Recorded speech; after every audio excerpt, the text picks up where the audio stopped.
Good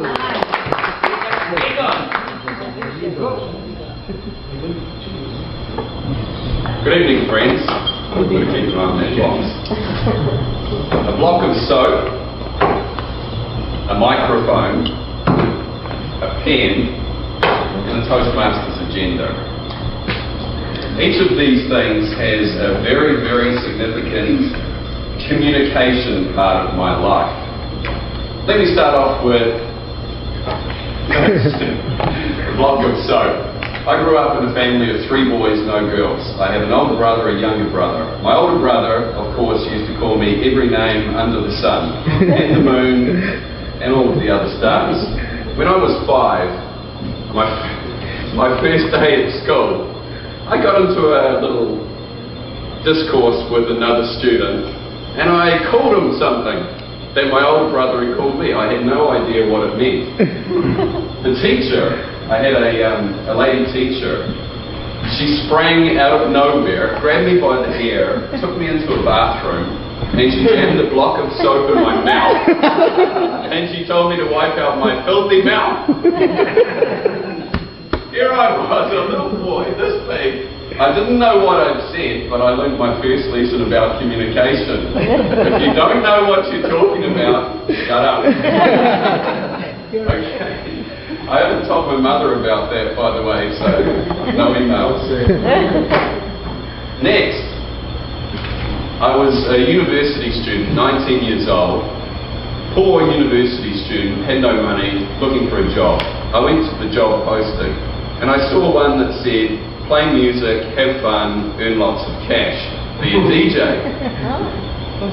I've always been into music, I have thousands of CDs, love music, so I thought, why not?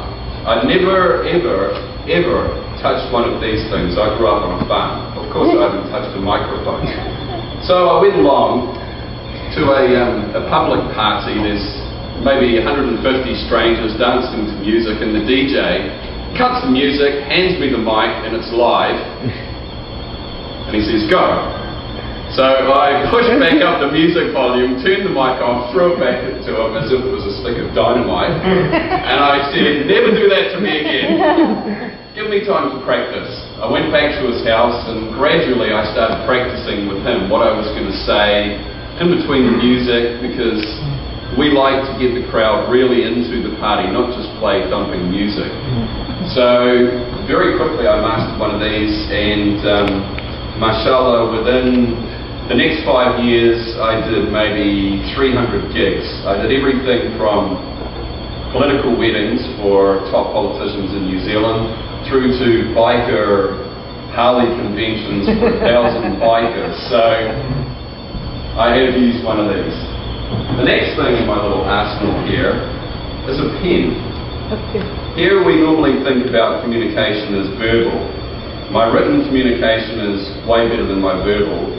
And back when I was starting work, I had a classical scientist PhD as a boss. And I'd done great work. I'd almost killed myself working till 2 a.m., 3 a.m. building a big computer system by myself. Just about the time that I was ready to go live, my general manager comes to me and says, you need to present this to the CEO this afternoon. Give me a dry run.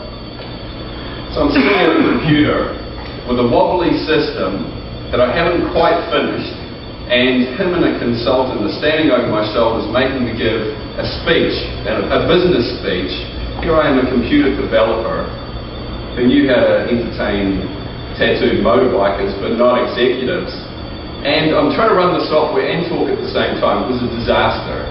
So come PMP time, my PhD manager gave me the PMP soap treatment.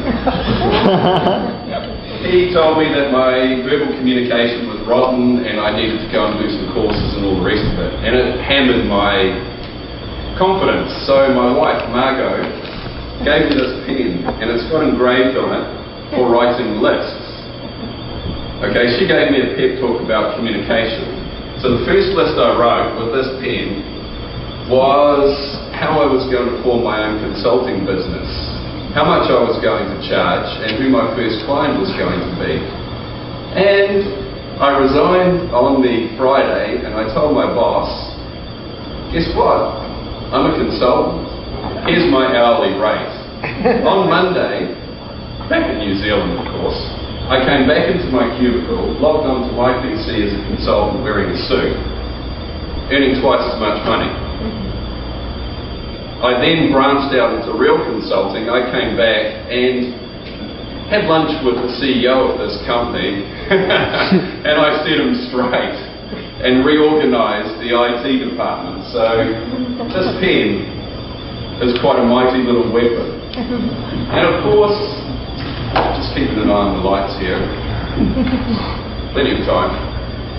This is the next and most significant phase of my communication adventure. These little things gave me a lot of experience, so nervousness is not an issue.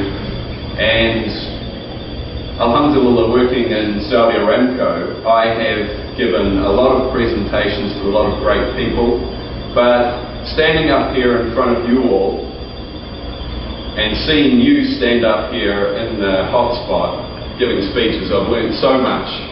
And like you all, I'm still learning. So the adventure is far from over, and I thank you all for keeping me.